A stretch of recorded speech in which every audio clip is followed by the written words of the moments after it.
సరే, ఇది కాంగ్రెస్ ప్రభుత్వం వచ్చి దాదాపు ఏడాదిన్నర సమయం గడిచిపోయింది.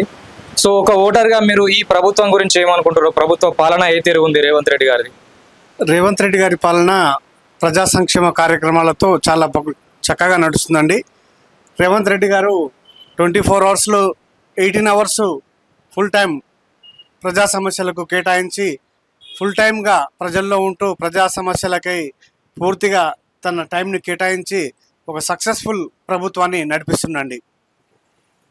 చాలా బాగా చెప్పారు. కాకపోతే కొంతమంది ఏమంటారు అంటే, ఏదైతే కొన్ని హైడ్రా కావచ్చు, మొన్న హెచ్యు ఘటన కావచ్చు, ఇలాంటి సంఘటనలు, ఇలాంటి కార్యక్రమాలు చేపట్టేటప్పుడు కేవలం శనివారం సాయంత్రం కానీ ఆదివారం మాత్రమే ఇలాంటి పనులు చేస్తున్నారు. మరి దాని గురించి ఏమంటారు? ప్రజలు కొంచెం నెగిటివ్ గా మాట్లాడుతున్నారు. ఆదివారం ఎందుకు హైడ్రా కూల్చివేస్తారు, ఆదివారం ఎందుకు హెచ్యు సంఘటనలు అని అంటారు. దాని గురించి ఏమంటారు? ఈ హైడ్రా వల్ల కొన్ని గవర్నమెంట్ భూములు ఒక 100 కోట్లు అన్యాక్రాంతం కాకుండా, ప్రైవేటు వ్యక్తులకు కాకుండా గవర్నమెంట్ తగు చర్యలు తీసుకొని ఒక 100,000 కోట్ల ఆస్తులని ప్రజలకు ఇప్పించడంలో చాలా కృషి చేస్తుంది. ఈ హైడ్రా వల్ల చాలా ఉపయోగం ఉంది. అదేవిధంగా పేద ప్రజలు, మధ్యతరగతి వాళ్ళు కూడా ఈ హైడ్రా తోటి మనం ఎక్కడ ప్లాట్లు కొనాలి, ఏ విధమైన ప్లాంట్లు కొనాలి అనే విషయం మీద వాళ్ళకి ఇప్పుడు పూర్తి అవగాహన వచ్చింది.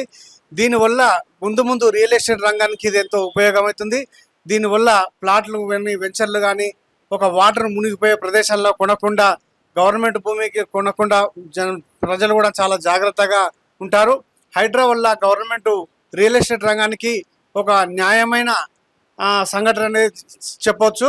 ఈ హైడ్రా వల్ల ముందు ఫ్యూచరు రియల్ ఎస్టేట్ రంగానికి ఇది అవసరం పడుతుందని నేను అనుకుంటున్నాను. హైడ్రా వల్ల ఏదైతే ప్రభుత్వ భూములు ఎవరైతే దాన్ని కబ్జా చేసారో దానివల్ల చాలా వరకు అయితే భూములు వాళ్ళ చెర నుంచి బయటకు వస్తాయి, ప్రభుత్వం ఆధీనం చేసుకుంటుంది. కాకపోతే ఇంకొక విషయం ఏంటంటే, రియల్ ఎస్టేట్ రంగం అనేది హైడ్రా కూల్చివేతల వల్ల చాలా వరకు తగ్గిపోయింది.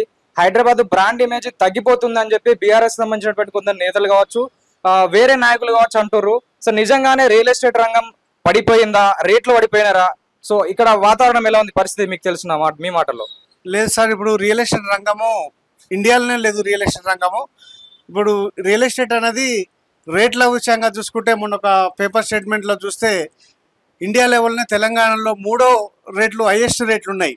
ఇప్పుడు రేట్లు పెరిగినాయి కాబట్టి రియల్ ఎస్టేట్ కొద్దిగా ఆగిపోయింది. కాకపోతే ఒక 5-6 మంత్స్లో పూర్వ యథాస్థితికి వస్తుంది. ఎందుకంటే రేవంత్ రెడ్డి గారు కూడా ఈ రియల్ ఎస్టేట్ రంగం మీద పూర్తి అవగాహన ఉంది. ఆయనకు ఏ విధంగా ఏం చేయాలనేది ఆయనకు స్పష్టమైన అవగాహన ఉంది. ఈ రియల్ ఎస్టేట్ రంగం మాత్రం డౌన్ అవుతుందని మేము ఎట్టి పరిస్థితుల్లో అనుకోవట్లేము. ఒక 6 మంత్స్ 1 ఇయర్ లోపల పూర్వం కంటే ఇంకా బాగా రియల్ ఎస్టేట్ డెవలప్మెంట్ అవుతుందని మేము అనుకుంటున్నామండి.